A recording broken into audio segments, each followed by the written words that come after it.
তোমার শালের কি হয়েছে? আমিও তো চাই বাবা তোমাদের এই বয়সে তোমাদের ভালো রাখতে, তোমাদের খেয়াল রাখতে।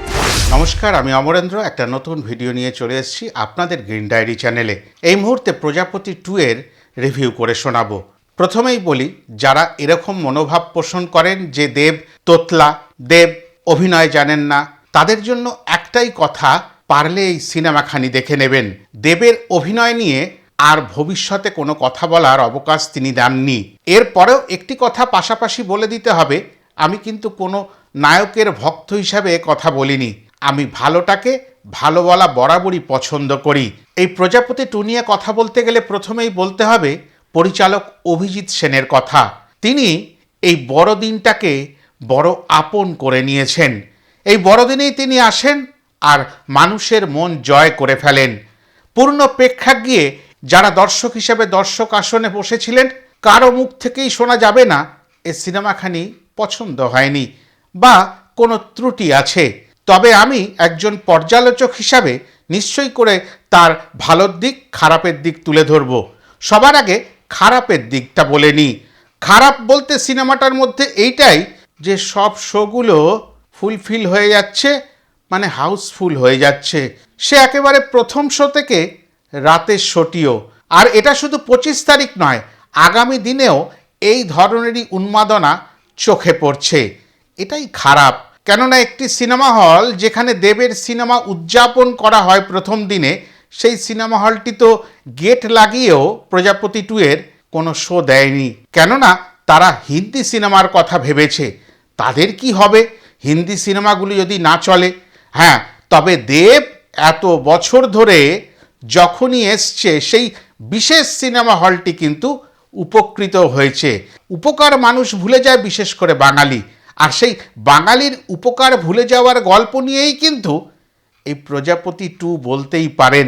এবার চলে আসি প্রজাপতি 2 এর গল্পের কথায়। হালকা আঁচ দিয়ে দিই। গল্পের বিষয় বাবা ছেলের সম্পর্ক।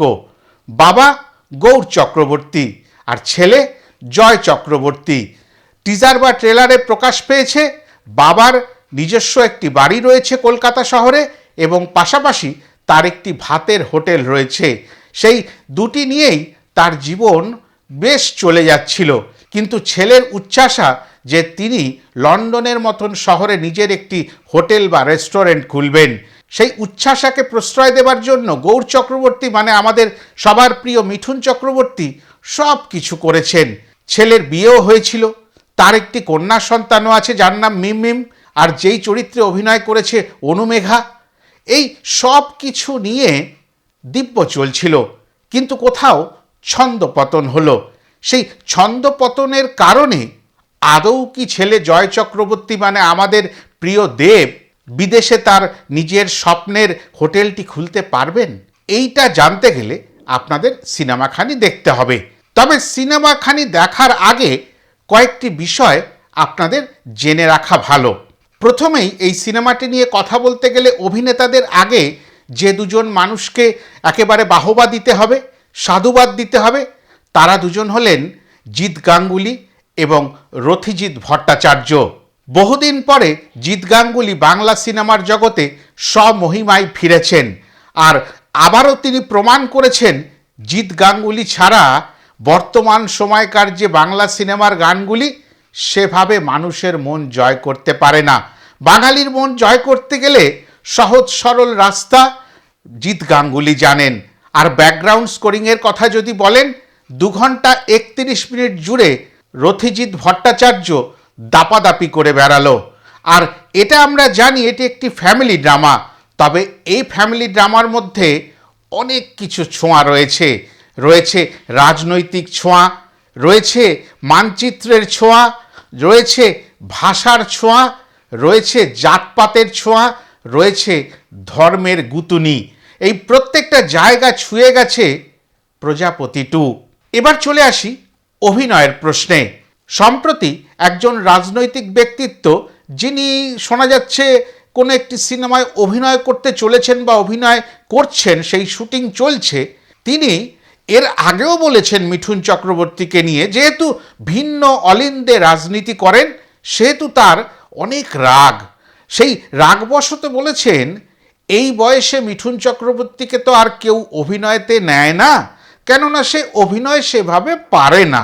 দেব তারই দলের একজন যোদ্ধা বলে নিয়েছে, না হলে মিঠুন চক্রবর্তী না খেয়ে বুঝি মারা যেতেন। তাকেও বলবো, পারলে রাতের অন্ধকারে গিয়ে মুখ লুকিয়ে এই সিনেমাখানি দেখে আসবেন। আপনাকে দেব দেখতে হবে না, আপনি ওই 72-73 বছর বয়সী যাকে নিয়ে সমালোচনা করেছেন, কটূক্তি করেছেন, তার অভিনয়টা দেখে আসবেন।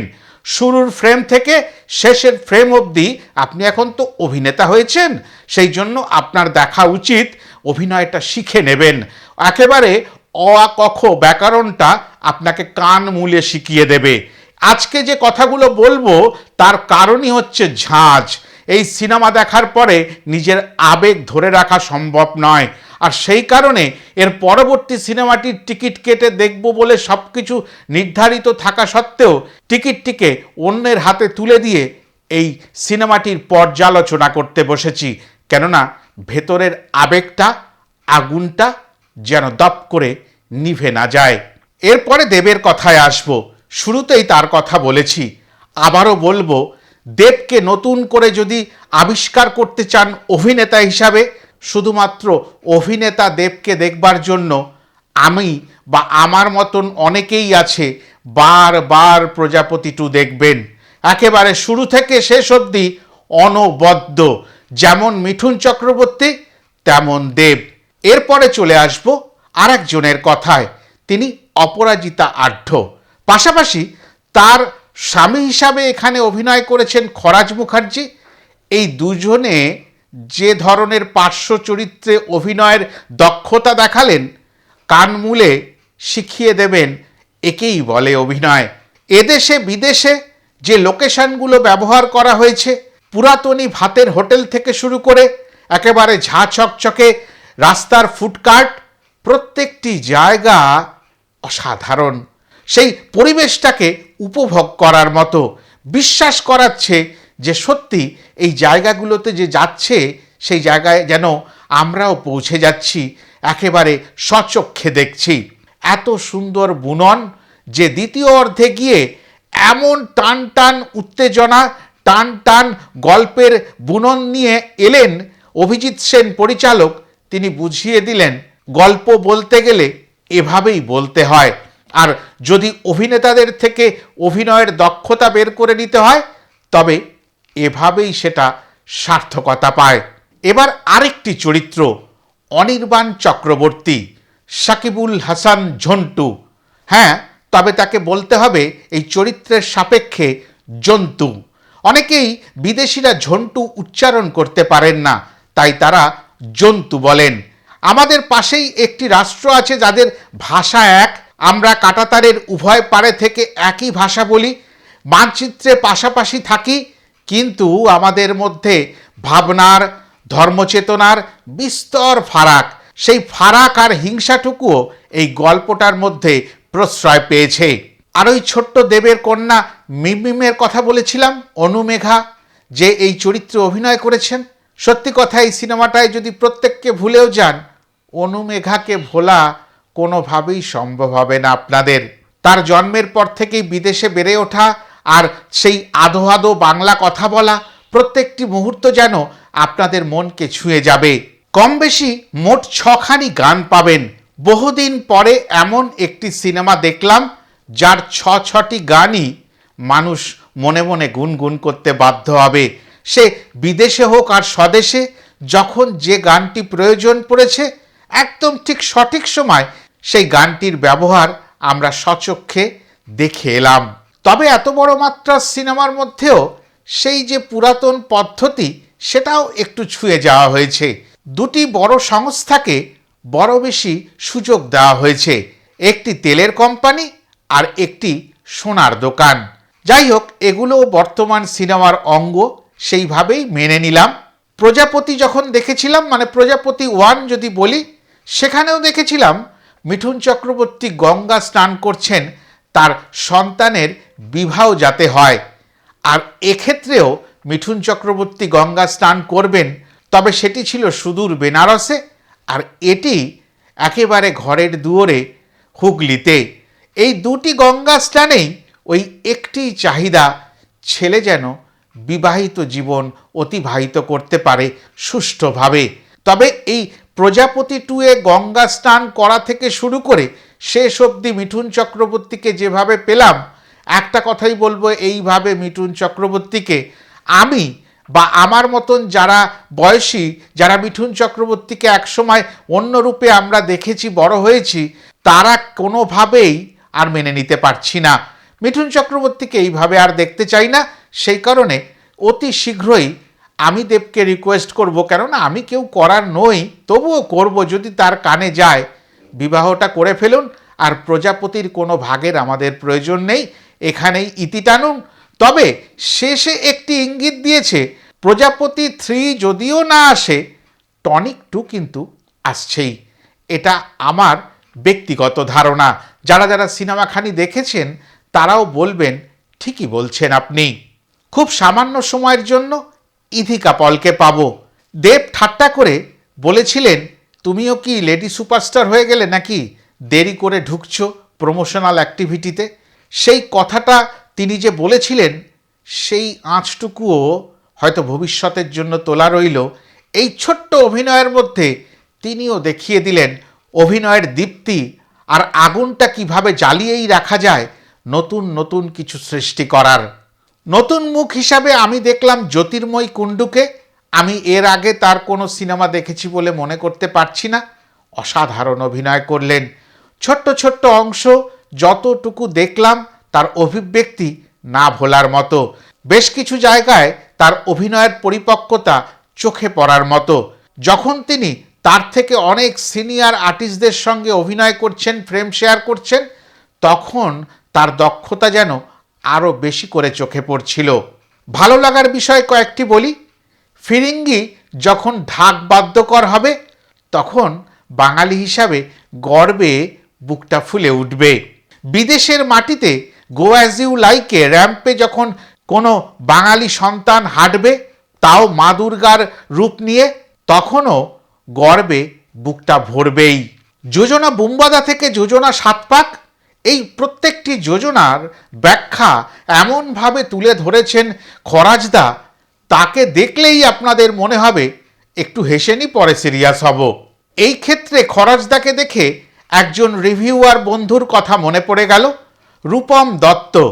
তিনি বিশেষ কিছু সিনেমা বা রিভিউর ক্ষেত্রে একটি পন্থা অবলম্বন করেন, তবলা বাজিয়ে। সেই তবলা বাজিয়ে রিভিউ তো অনেক আমরা দেখেছি। এখানে দেখতে পাবেন সেই রূপমের কনসেপ্টটাই হয়তো ধার করা হয়েছে খরাজদার অভিনয়ের ক্ষেত্রে। একেবারে শুরুতেই খরাজদাকে যখন প্রথম দেখবেন, তখন মনে হবে আমাদের রূপমকেই হয়তো দেখছেন।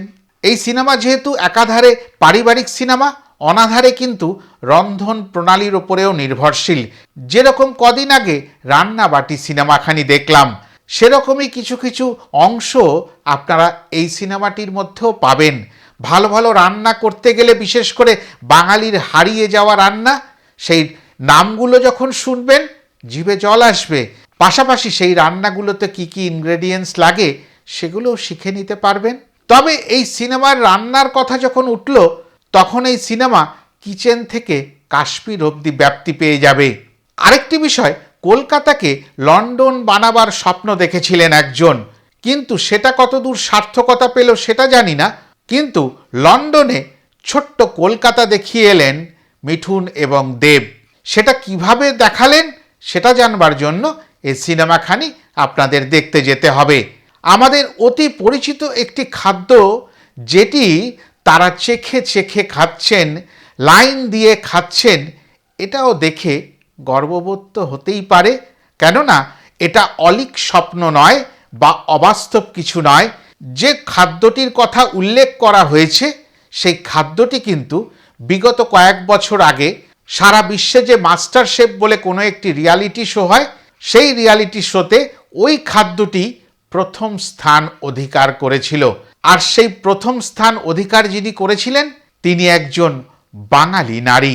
এই সিনেমাটার মধ্যে দিয়ে সেই মানুষটিকেও সম্মান জানানো হয়েছে, তুলে ধরা হয়েছে বাঙালি যেগুলোকে নাক সিটকিয়ে খায় না, সেই রকমই বেশ কিছু খাবারের নাম। সংলাপে এরকমও একটা ইঙ্গিত আছে, 36 ইঞ্চি বুকের পাটা নিয়ে তুমি যা করতে পারোনি, 56 ইঞ্চি বুকের পাটা নিয়ে তা করে দেখানো সম্ভব। তবে এখানে একজন প্রমোটারকে দেখানো হয়েছে, বা ডেভেলপার বলতে পারেন। সেই চরিত্রে যিনি অভিনয় করেছেন যেন সঠিকই হয়েছিল, তবে তিনি মানবিকতার খাতিরে শেষে যে ব্যবহারটি করলেন সেটি একজন মানবিকতাপূর্ণ মানুষেরই পরিচয় দিলেন। ছোট ছোট চরিত্রে কাঞ্চন, বিশ্বনাথ, পরাণ বন্দ্যোপাধ্যায় এনাদের পাবেন, সেগুলো আপনারা ট্রেলারে বা টিজারে দেখেছেন।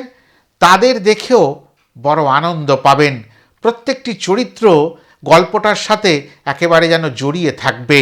ছোট চরিত্র বলে অবজ্ঞা করতে পারবেন না। এখানে দেবের মায়ের চরিত্রে অভিনয় করেছেন শকুন্তলা বড়ুয়া, যার নাম মা গঙ্গার নামে গঙ্গা। সেই চরিত্রটিও মন কেড়ে নেবে। বহুদিন পরে বড় পর্দায় মনে হয় তবে বহুদিন পরে বড় পর্দায় দেখলাম তো কোনো কোনো জায়গায় এই চরিত্রটাকে একটু কম স্বাবলম্বী মনে হয়েছে। এটা একান্তই আমার ব্যক্তিগত অভিমত। পুরো সিনেমাটা নিয়ে আরও অনেক কিছু বলার মতো ছিল। ভিডিওটা এমনিতেই অনেকটা বড় হয়ে গেল। আশা করি আপনাদের ভালো লাগবে যারা পুরো ভিডিওটা শুনবেন। যদি ভালো লাগে লাইক, কমেন্ট, শেয়ার করে দেবেন। আর যারা এখনও আমার চ্যানেলটিকে সাবস্ক্রাইব করেননি তারা নিশ্চয়ই করে সাবস্ক্রাইব করে নেবেন। আর যারা ফেসবুক পেজে এই ভিডিওখানি দেখবেন তারা সম্পূর্ণ ভিডিও দেখার পরে যদি মনে করেন পেজটাকে ফলো করে নেবেন। এতটাই বলার ছিল। আরও অন্যান্য সিনেমা নিয়ে বা অন্যান্য সিনেমার কোনো বিষয় নিয়ে ফিরে আসব। ততক্ষণের জন্য ভালো থাকবেন সবাই।